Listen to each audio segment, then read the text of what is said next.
Can you see me? Can you hear me? The first line, the guy in the first line, I see your head.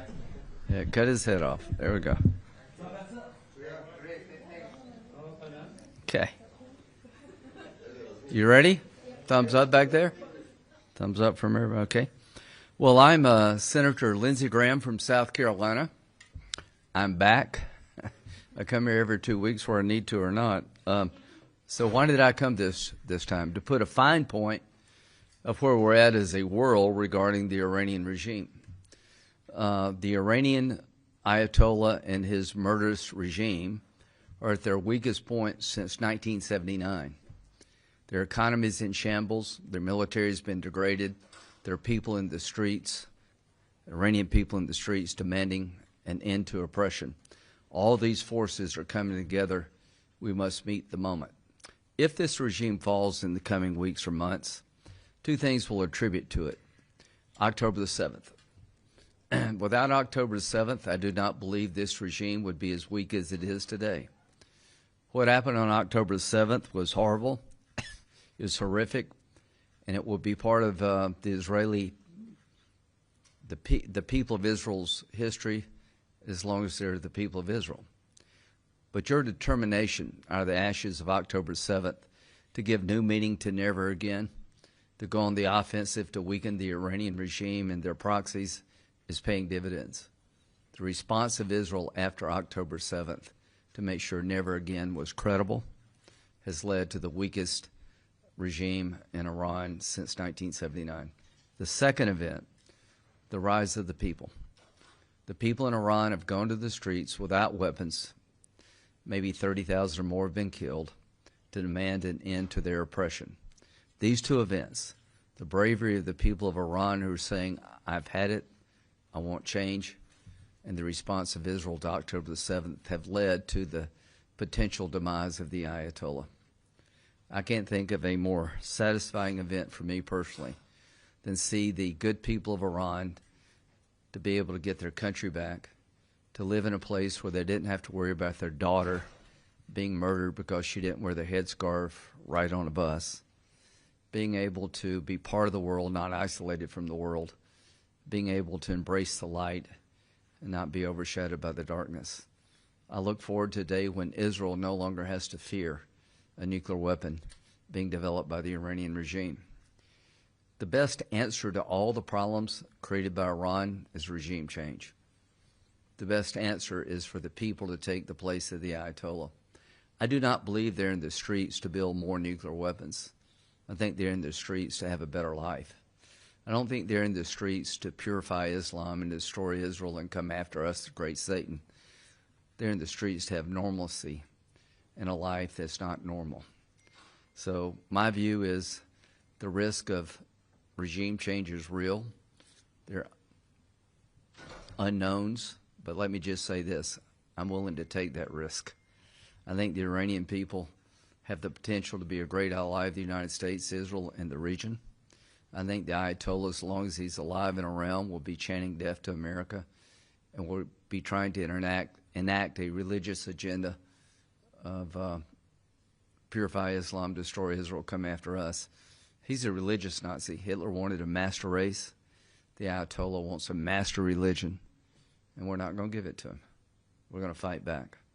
To the brave people of Israel, I know you're hurt very hard, and very wide, and very deep on October the 7th. I'm here to tell you we're on the verge of eliminating the largest state sponsor of terrorism in the region. And with the fall of Iran comes the fall of Hezbollah, Hamas, the Houthis. The ripple effect is enormous. Normalization becomes far more likely. If the Ayatollah survives all this bluster, God help the region. So my presence here today is to reassure the Israeli people there is no light or gaps between President Trump and Bibi about what to do and how to do it. There are two lines in the water right now. One's a diplomatic line, trying to find a way to end this regime diplomatically that will advance our national security interest. The other line is the military option. I think President Trump is looking for which line can catch the biggest fish. The bottom line is we're into weeks, not months, in terms of decision making. The Iranian people are hanging on. I attended a rally of 250,000 people in Munich. It's one of the most satisfying experiences of my professional life, to have 250,000 people, one, know who I was and appreciate what I was doing. Apparently, I'm commonly referred to as Uncle Lindsey in Iran, and apparently that's a good thing. But this hat, "Make Iran Great Again," says a lot in a very few words. By the way, the idea of making Iran great again hat came from Morgan Ortegas, who's not with us, but she thought this would be a good branding, and she was right. And this hat one day will go to Tehran. I look forward to delivering it to the people of Tehran. And President Trump, when asked about what this hat means and says, he said, I think what Senator Graham is trying to say is that the best way to make Iran great again is through the people, not the Ayatollah. I think he's right. So my hope is that in the coming weeks, if we can't find a diplomatic solution, that we engage in a great endeavor, supporting the people of Iran, demanding their freedom and the end of their oppression. We have military capabilities second to none. There is no more clever nation on the planet than Israel. There is no more powerful nation on the planet than the United States. As to the Iranian regime, you're weak because of your ideas. You're weak because of the way you've treated your people. You're weak because you're evil. Eventually, good will replace evil in Iran. To those who may participate in this endeavor, God bless you. God keep you safe, if that day does come. Could our soldiers be hit in the region? Absolutely, they could. Can Iran respond if we have an all-out attack? Absolutely, they can. I think the risk associated with that is far less than the risk associated with blinking and pulling the plug and not helping the people as you promised. We told them to go back in the street, keep protesting. Help was on the way. We have to be good to our word. So this trip is a special trip for me. It's putting a fine point on something I've been working on for over 2 years. I leave from here to go to the United Arab Emirates. Bibi wanted me to tell the press that he's amazed by the level of cooperation and the significance of the partnership of the United Arab Emirates with Israel, that MBZ has done everything asked and then some, that they've been a stalwart partner, reliable partner under difficult circumstances. And I want to go there tomorrow and acknowledge MBZ's leadership and suggest that America improve its capability to defend the United Arab Emirates and the region. I will then go to Saudi Arabia. I believe that the Crown Prince still has the same vision for the region he did before October 7th. But October 7th has taken its toll. And at the end of the day, if the regime is still standing after all this bluster, October 7th was a strategic win for Iran and radical Islam. If the regime falls as a result of the pressure put on the regime by Israel and the United States after October 7th, combined with the uprising of the people demanding a better life, then that would be the biggest change in the Mideast in 1,000 years. I am leaving here confident of the capability of the United States and Israel, if called upon, to deliver a decisive blow to the Iranian regime. I am hopeful that diplomacy may prevail yet. Either way, our date with history, our date with a new destiny for the Mideast is upon us. Questions? Good evening, Mr. Senator. Anabarsky, my newspaper. I have two questions, please. After your meeting with Prime Minister Netanyahu, are United States and Israel fully aligned on the next steps regarding Iran? Yes. One more question. Yes. There is. Trump said he's giving the talk 1 month. When the month ends, Yeah. there is no full agreement. Should the United States shift to military pressure? Thank you. President Trump's very good at making sure people don't play him by giving them deadlines. He did that with Hamas, did that with Iran. I think you may see that now again with Iran. The bottom line is I don't mind diplomacy as long as it's done in a way to get the outcome you want. I know President Trump is allowing his diplomatic team to keep engaging, which I support, but he also has on the table another option. The Gerald Ford is steaming this way. I don't think they're just going for better weather. So time will tell what happens. President Trump has done a masterful job, I think, of weakening the regime without getting us, the United States, further entangled into bigger wars. Israel's done an incredible job after October 7th to give new meaning to the term never again by going after the enemies of Israel wherever they reside in the most clever way and, quite frankly, sometimes the most brutal way. That's what it takes to survive in this region. Yes, Senator Graham, hello and thank you. Lisa Rozowski from Haaretz. Two questions as well. One on Gaza, please. We hear that the United States tends to take a step-by-step approach towards the disarmament of Hamas. Yeah. Can you confirm that? And how I don't know. I know that the president has told me, President Trump, that if they don't disarm soon, then they're playing a game. So I don't know if we put Hamas on a time limit, time clock. I wish we would. Disarm or else in X amount of days. That seems to be the best way to get results around here. Do I think Hamas will disarm without being made to do so? No. Do I think there's a regional force in the region that could come in and disarm Hamas against their wishes? No. I think it's either going to take pressure to get Hamas to disarm from the region, or Israel's going to have to go back in and wipe them out. The sooner we get an answer to those questions, the better.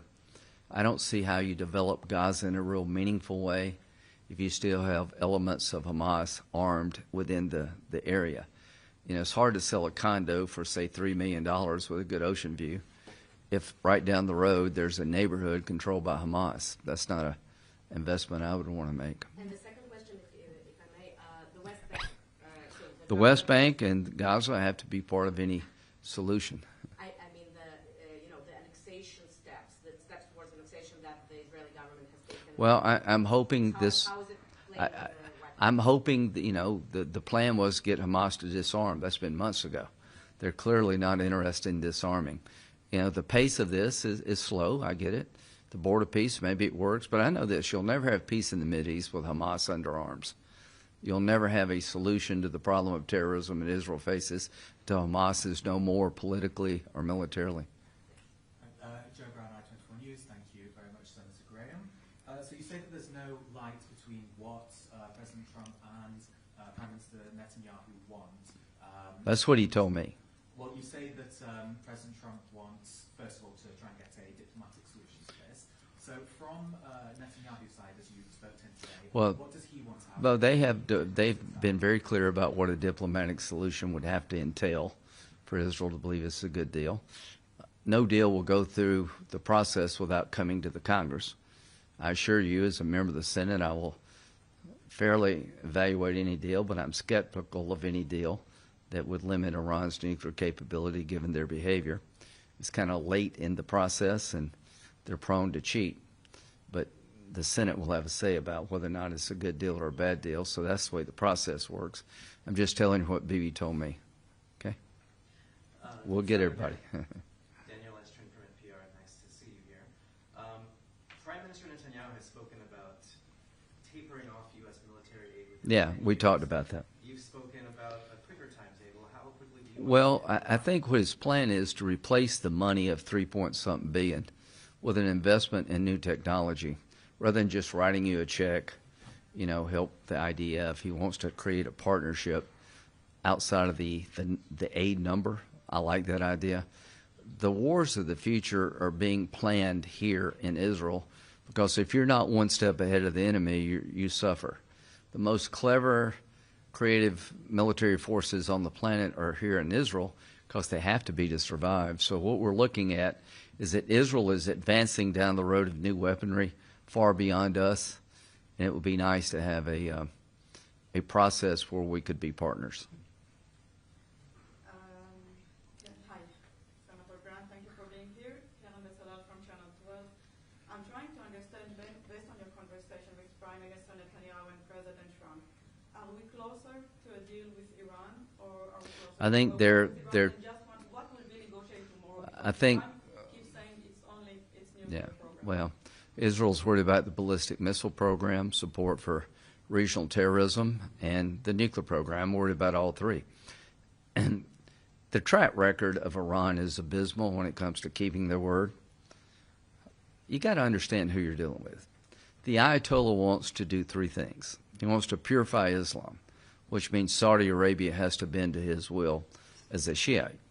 He wants to destroy the state of Israel because he thinks y'all are evil, that the Jews should not have a state, that God commands him to kill all the Jews. He wants to come after the United States, my country, because we're infidels. Well, I believe he believes all three. I believe if he had a nuclear weapon, he would use it to advance his religious cause. Israel can't afford to be wrong about this. So when I look at the Ayatollah, I take the man at his word. He's a religious Nazi. And the answer to, controlling religion, no. The answer to insisting that the United States bend our will to that of the Ayatollah, no. Senator Graham, questions, please. You mentioned you're going to Saudi Arabia. Are you concerned with what some Israeli officials and some U.S. Jewish organizations have raised as anti-Semitic stance that Saudi Arabia has been? I'm concerned about some of the rhetoric being directed toward the United Arab Emirates. The one takeaway from my visit to Israel is how the Israeli leadership and the military and the civilian side have such high opinions of MBZ as a leader and UAE as a country. It's just everybody wanted me to know that these people, and the United Arab Emirates and MBZ have been a trusted and great ally. I've got to know MBS pretty well. I think his vision for the region of integration and economic growth and AI dominance can only happen with a region not on perpetual fire. As long as the Ayatollah is around, he's up to no good. If the regime does collapse because of the demand of the Iranian people, then I think this region will explode in a good way. If the Ayatollah is still standing, it will explode in a bad way. But if we do answer the call of the Iranian people to help them in their time of great stress and the regime falls, I think we have tremendous opportunity nobody could even dreamed of a couple of years ago. And another question. President Trump recently called Israeli President Herzog disgraceful. What? For not yet pardoning Prime Minister Netanyahu. Well, I'll leave that up to the President Herzog. I hope they can resolve that issue. But one thing that President Trump said Saturday, do you want regime change in Iran? He said, well, it seems like that would be the best thing that could happen. For 47 years, they've been talking and talking and talking. And in the meantime, we've lost a lot of lives. So let's see what happens. I think that's a great description of where we stand with Iran. Do you think the Prime Minister should be granted a pardon? Huh? Do you think the Prime Minister I'll leave should that be up to granted? people here. It seems to me that all the attention, I don't know what your legal system's like, but for a defendant to have to go and talk for 2 years about a case is a bit odd. Laha Harkov, Jewish Insider. Do you actually think that diplomacy with Iran could lead to the fall of the regime? I think I support the idea of getting the route outcome and the diplomacy lines in the water. I think it will bear fruit. Well, based on the behavior of the regime in the past, no, but maybe this is a new time. We won't know till we try. If diplomacy does not succeed, how do you bring about regime change? Is it taking out the Ayatollah? Well, I think the regime will collapse with sustained pressure. It's so weak. They fly F-14s. A lot's happened since Top Gun 1. So the Air Forces. That was a great movie, but it's made in the 80s. So I don't like their chances in the sky. They have a lot of ballistic missiles. They could hurt us. They could do damage to Israel. But every day that goes by in the war, they get less capable, we get more because we have such a dominant advantage. There is risk associated with taking the regime down militarily, but the risk compared to the risk of doing nothing is small. When you were in Munich, you were alongside Reza Pahlavi, the Yeah. Crown Prince of Iran. Do you think that he would be the right person to come in if there is I think he'll be one of the right people, but the right person or the right groups will be chosen by the Iranian people. You know, everybody asks me, what happens next? Well, I don't think the Iranians are in the street to say we'd like to be oppressed more. It seems to me they want less Ayatollah, not more Ayatollah. Doesn't seem to me that they are out in the streets to build a nuclear weapon to blow everybody up. Seems to me they're out in the streets to demand a better life, better food, better housing, better living conditions. Not live in a country so wicked and, sick, really. Nothing describes the darkness better than the Iranian regime under the Ayatollah. Nothing explains the light better than the protesters in Iran and the IDF and associated groups who've taken the fight to radical Islam after October the 7th. They represent, I think, the best in humanity. Okay? One last question. Military option alone can honestly overthrow this regime? Do you honestly believe that the military option by itself can overthrow this Well, regime? I think what will happen to the regime is it will lose its power to maintain its hold over the people. Now, how do you do that? You kill the people who do the killing. See if the next guy wants to volunteer, knowing what happened to the one before. You decapitate the regime. You go after the infrastructure that allows them to torment the people. And you stay committed, and you stay determined. And the people are out in the streets. They're in the homes. I think we have a wonderful opportunity, a magical opportunity to end the terrorism caused by the Ayatollah's regime. Again, two things. The response of Israel after October the 7th has gotten us to this point because they've been pounding the hell out of Iran. And the people now are in the streets demanding a better life. Those two things together, I think, are the best explanation as to why regime change is likely. Wouldn't it entail American troops on the ground No, in Iran? we don't need American troops on the ground in Iran, but we need America understanding the threats over here can come home. 19 hijackers in Saudi Arabia killed 3,000 Americans. The only reason they didn't kill more is they couldn't find a way to kill more of us. So you got to have some of us over here, but we don't need boots on the ground in Iran. We need to partner with Israel if we do a military operation to make sure we get the highest and best benefit of our capabilities. To those who believe you should confront evil, you're right. To those who believe it doesn't exist, you're wrong. To those who want to appease, it never works. We got a chance here to stop this regime. History would judge us poorly if we let the Ayatollah off the hook. How many times could we have stopped Hitler? A bunch. Somebody probably asked in 1935, what would Germany look like if you killed Hitler? I wish somebody had tried successfully. So you're saying by killing the Ayatollah? The Ayatollah represents evil incarnate to me.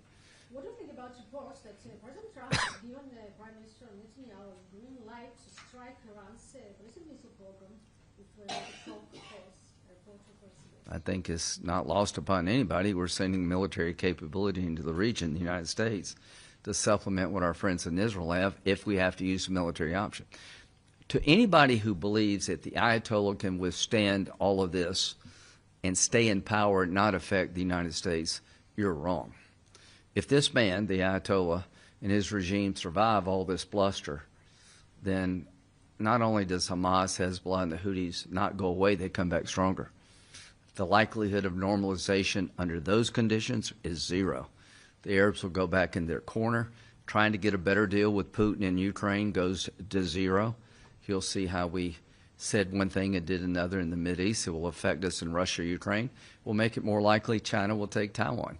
The opposite is true, too. If we follow through, if we have to, and we deliver a decisive blow working with the Iranian people to end this nightmare in Iran, then a new dawn breaks.